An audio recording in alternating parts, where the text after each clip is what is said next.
Hello pioneers, hello crypto lovers, abantu bose bibera mu isi ya blockchain bakunda kuganira ku isi ya web3. Mbahaye ikaze, reka tuganire uyu munsi. Mu mezi yashize nko mu kwezi kwa kabiri, Pi Network ku itariki 20 yafunguye icyo bita Open Network. Imaze gufungura Open Network, ubwo aho ngaho niho habashije kuba hagurishwa amapayi menshi ku kigero byakorwagaho, ariko n'ubundi payi zari zisanzwe zigurishwa kuri black market.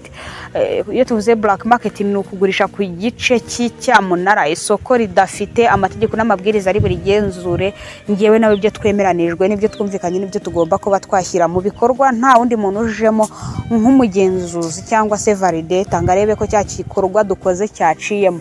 Gukorera aho rero kuri black market byatumye abantu benshi bahomba amapayi yabo, ariko mu gihe payi yari imaze gufungura Open Network, kuwahisemo kugurisha kuko byari ubushake, yafataga wallet address ye akayoherereza mugenzi we, cyangwa se akayoherezaho payi akuye muri, yafataga wallet address akuye muri OKX n'ahandi akayoherezaho amapayi, hanyuma akagenda agakora swap, convert n'ibindi bitandukanye bimwemerera kuba yagurisha za payizi. Iri jambo rero ngo wallet address, hari umuntu wambwiye ngo ntago arizi, reka turiganire. Wallet address ni ijambo rikunda gukoreshwa mu isi ya crypto, ni ijambo rigarukaho cyane mu isi ya blockchain. Ahangaha tugiye kuba twasobanukirwa tuti wallet address ni iki, ikorerwa hiki, kuki rikomeje kugenda rigarukwaho mu isi ya blockchain, udashobora no kwira batarivuze, kubera ko nyine ni mu isi y'amafaranga. Ndagusaba gukurikira iyi video iminota mike igiye kumara, uraza kuza kuba wasobanukiwe wallet address icyo ari cyo. Ubundi nakagombye kuvuga nti wallet address na address, ariko ntago bisobanutse. Reka dukoresha iki gice. Wallet address ni igice dushobora gufata nk'irangamuntu yawe cyangwa se irangamuntu y'umukiriya bitewe n'isoko muri gukoreraho. Ushobora kuba uri ku isoko rya OKX, ushobora kuba uri ku isoko rya Bitget, Binance n'ahandi. Aho rero ugira imibare yawe yihariye ishobora gufatwa nk'irangamuntu cyangwa se private yawe, hanyuma ukaza kuba wayinyoherereza mu kohererezanya amafaranga mu buryo bwa blockchain. Yubakiye nyine kuri blockchain, akenera amakode hagendaho byanditse mu nyuguti n'imibare. Iyo rero aba ari wallet address yawe. Ndaza kuguhereza urugero muri video description, ubwo kuba tarayibonaho na rimwe muraza kubona uko iba yanditse. Aho rero wallet address reka tuyite tuti ni indangamuntu y'umukiriya cyangwa se ni address iranga umukiriya. Urabona nk'uko nguko twese dufite telefone ngendanwa, ariko buri muntu akaba afite inomero imubaruyeho bitewe n'ikigo yahisemo gukorana nacyo. Nimba ufite MTN number, turabizi neza ko yose itangizwa na 078 cyangwa 079.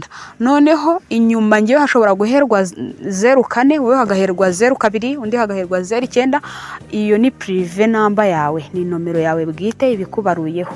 Aha rero wallet address nayo iba iteye muri ubwo buryo. Ushobora kuba uyifite, ariko nanone biterwa na network. Reka ikigo cya MTN cyangwa se Airtel tugifate nka network, tuvuge tuti turi gukoresha twese network ya BNB cyangwa se network wenda ya Ethereum. Ubwo Ethereum reka tuyite Airtel, hanyuma BNB tuyite MTN.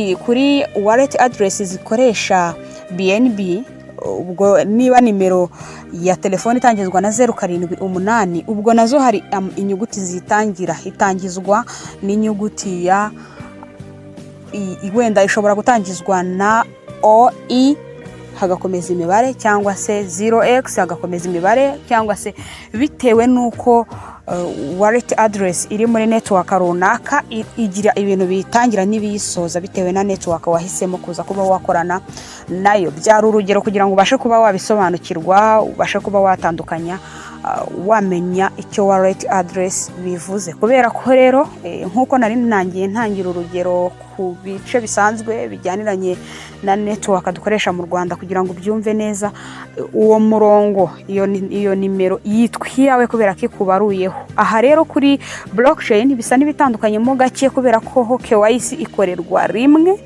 kuri exchange yose, hanyuma ukajya ugenda uvanamo network wallet address bitewe na network ushaka gukoresha.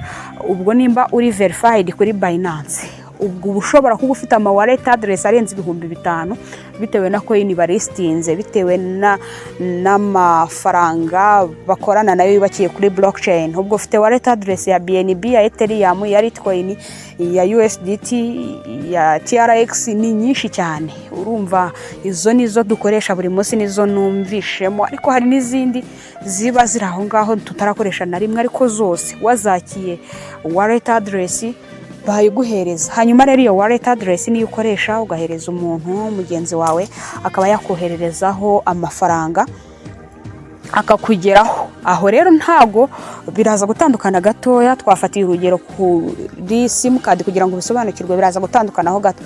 Kuri sim card ushobora kuba wakora wagenzura, uracekinga ukareba neza nimba amazina ahura, ureba nimba amazina ahura n'ibyo ushaka gukora. Ukavuga uti wenda ngiye koherereza amafaranga umuntu witwa Emi cyangwa se Claude, ukareba ikigo gihita kiguhereza amakuru y'uko iyo nomero ari iya Claude. Muri blockchain biratandukanye. Ahangaha rero iyo ufashe wallet address ushobora kuza kuba wayishyiramo, wamara kuyishyiramo icyakora nka Bitgate exchange yerekana izina iyo wallet address baruye hirari guharika, handi ntago bari guhereza kenshi. Wohereza bareba neza nimba iyo network uhisemo ariyo, ubundi ukohereza. Niyo mpamvu amafaranga ya crypto ndetse amafaranga yubakiye kuri blockchain arariska cyane, hafite ibyago byinshi byo kuba yajya mu bibazo. Niyo mpamvu ugomba kubyinjiramo mu by'ukuri ushishikaye, ufite umuhate wo kubyiga, kandi kubyiga birashoboka, ntago bigoye, ntago abantu babisobanura babivukana. Nukubwira umutwe wawe, no gutanga commande mu bwonko bwawe, ukavuga uti uyu munsi ndarara nize wallet address. Ntago nkubesha bwacya wayimenye, kubera ko wabyishyizemo, wabyiyumvishemo. Ikintu cyose bisaba ko ari wowe ugifataho umwanzuro wa nyuma. Ubwo rero muri blockchain wallet address, reka tuvuge ko ari nomero yawe yihariye, ariko noneho aho bitandukaniye ntago baguhereza amazina abaruye kuri wa muntu ugiye koherereza. Keretse nko muri Bitgate niho nabonye babikora, ariko nka OKX, Binance, Getayo n'izindi ntago birirwa bareba ngo ni runaka, kubera ko niyo ugiye kohereza amafaranga, wenda murambwira muri comment tuzakora ikiganiro nsa n'uyohereza. Iyo ugiye kohereza amafaranga ntago bakubwira bati ni runaka ugiye kuyoherereza. Ndaza kugerageza gushyiraho screenshot murebe ukuntu biba bimeze iyo umaze kohereza amafaranga, bakwereka aho byagiye, igihe byakorewe byose, ariko ntago duhabwa umwanya wo kuba tutayobya amafaranga bitewe n'amazina. Kandi murabizi ko no kuri sim card isanzwe amafaranga arayoba. Ubwo aho rero biratwinjiza ku gice kijyanye na reverse, cyangwa se kwisubiza, kwigarurira, guhagarika niba habayeho ko uyayobeje, bigenda biti. Kuri blockchain biteye ubwoba cyane, kubera ko baguhereza iminota 15. Byibura mu minota 15 birashoboka ko wakora recovery, nubwo nayigoye, ariko biterwa nabwo na network uri gukoresha. Nko muri BNB 15 ntago yuzura, usanga ari nk'itanu kuko irihuta cyane. Iyo minota rero icyo ushobora gukora ni ugukora cancel, ni ukubuza yawe udagukunda, ni ukuyihagarika itaracamo, ni ukuyikupa, igikorwa n'igikundi. Ariko bitandukanye nuko waba wayebeje amafaranga muri MTN, yamaze no kugera kuri nyirayo yanabonye message ko yahawe have received, ugakora reverse. Biratandukanye.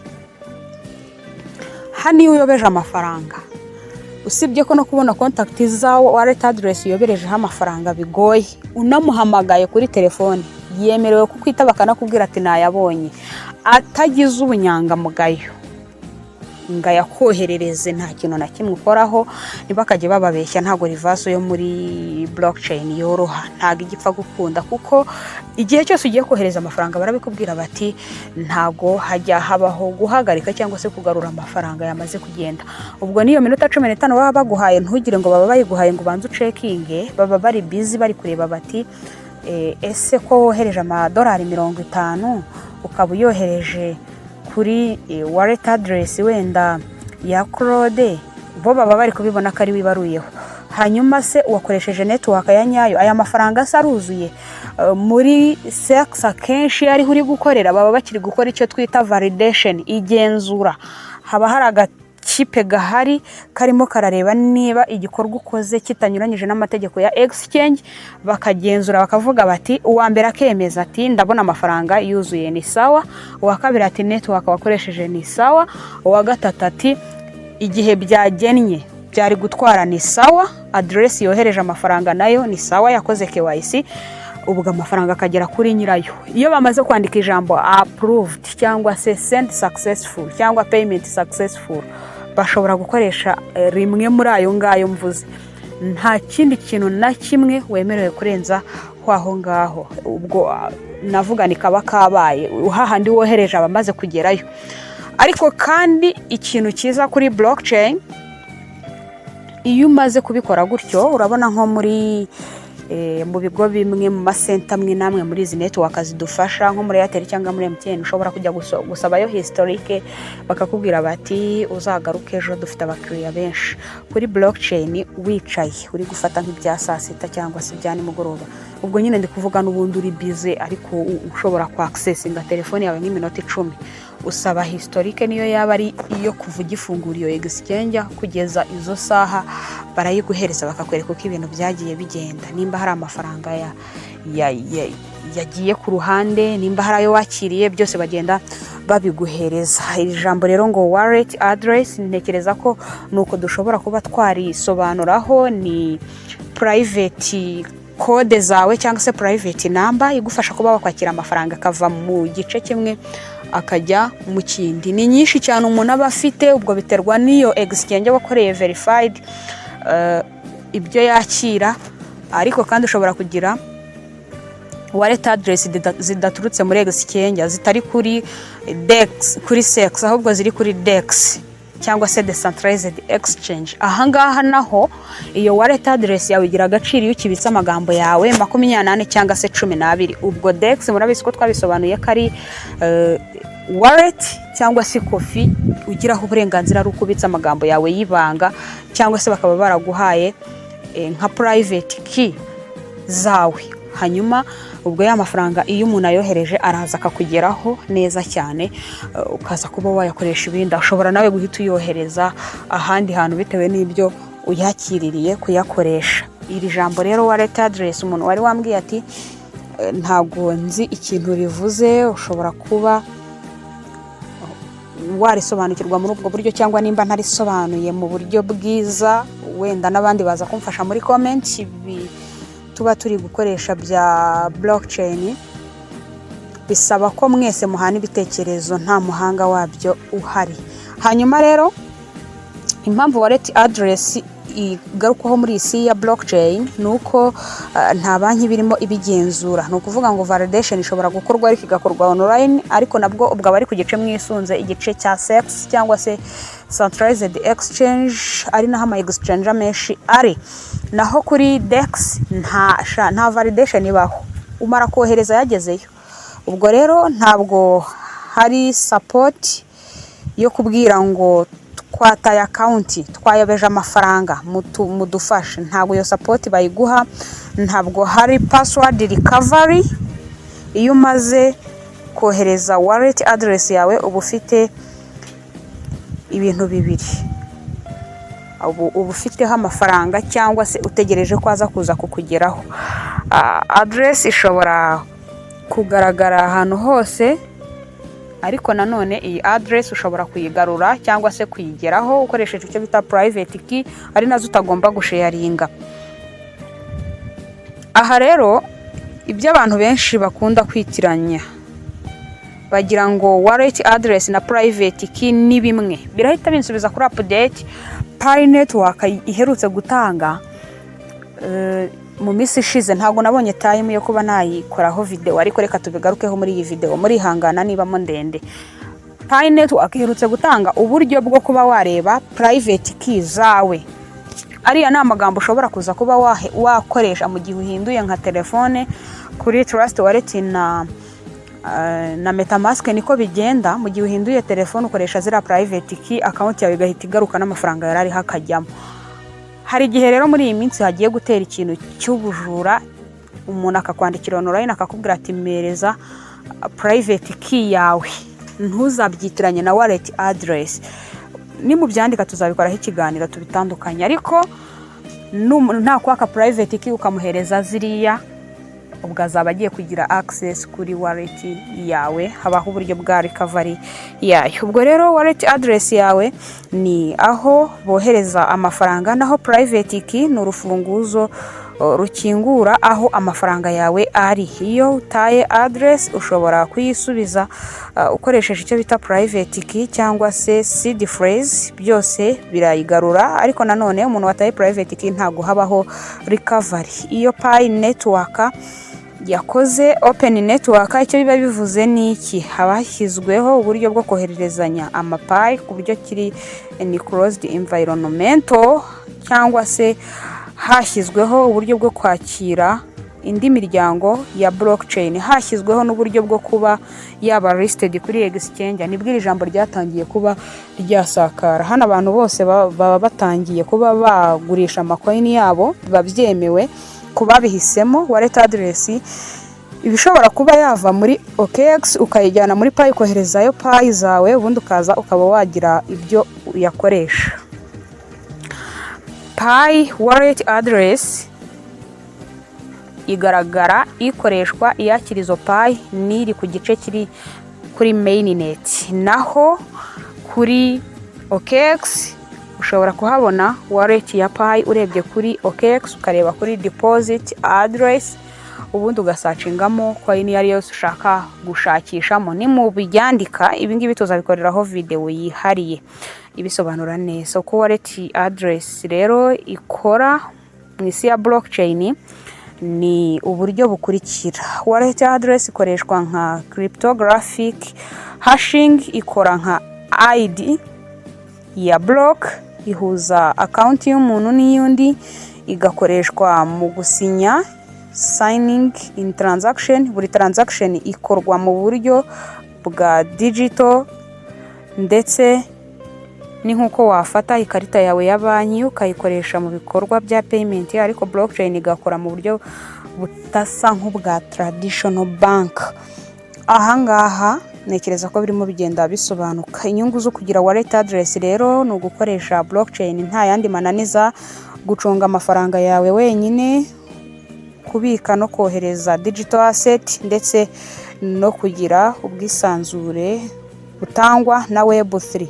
Wallet address niyo ikwereka ko uri kwinjira mu isi ya decentralization. Pi network na wallet address. Pi network yatanze isomo rikomeye. Iyo network cyangwa se iyo ushyizemo wallet bakakubwira bati ni invalid, nkuko byagiye bigaragara ku bantu benshi, ubwo wabaga uri gukoresha address itari iya nyayo.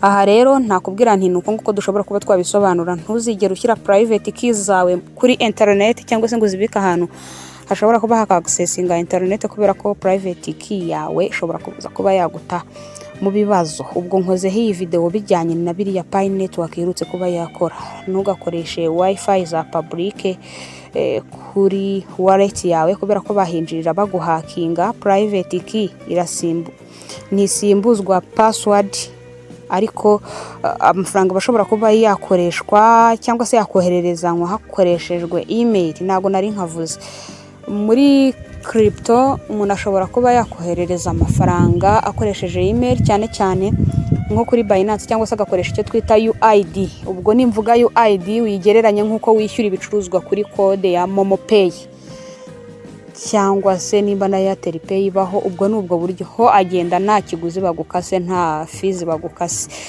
Nuko nguko. Address rero ishobora kuba public, ariko private key ni confidential, ntago ijya hanze. Aha rero abantu benshi mushobora kuzahura n'icyo bita fake wallet app. Aha baba bagufekinze wallet, ariko nanone ije izanye uburyo bwo kugira ngo ikwibe. Uko wamenya address nyayo kuri exchange nka OKX, injira muri account uhitemo deposit, hitamo Pi coin, hitamo network, ubundi ubwo uraza kuza kuba ubonye iyo wallet washakaga. Ama exchange amwe abanza kugukoresha igisa nka KYC, bakakubwira bati sliding aka kantu cyangwa se twara aka kantu n'urutoki ukageze hariya, ubundi wabikora bakaza kuza kuba bakwemerera kuba wakomeza ibikorwa byawe. Mu gusoza, wallet address ni ijambo rya technical cyangwa se ni ijambo technique rigerekeranye na blockchain, ni ijambo ry'inzira nshya y'ubukungu bw'isi ya blockchain, y'ubwigenge bw'amafaranga yawe. None se wowe uri kwitegura gute cyangwa se uri kumva ute ubaye ufite wallet address yawe kandi ukaba ushobora kuba wakoherezaho amafaranga ukanayakira ubyikoreye, aho udashobora kuba wakenera umuntu n'umwe ubigufasha?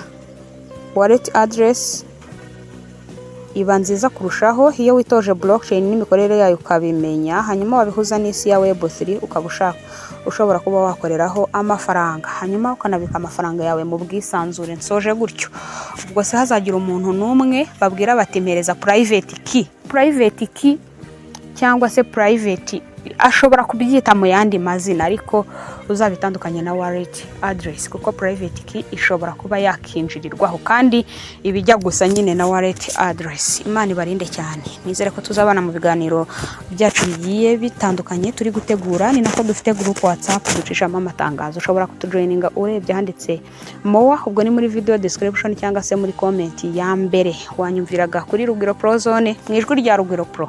Reka tubane mu biganiro byacu bigiye bitandukanye. Imana ikurinde.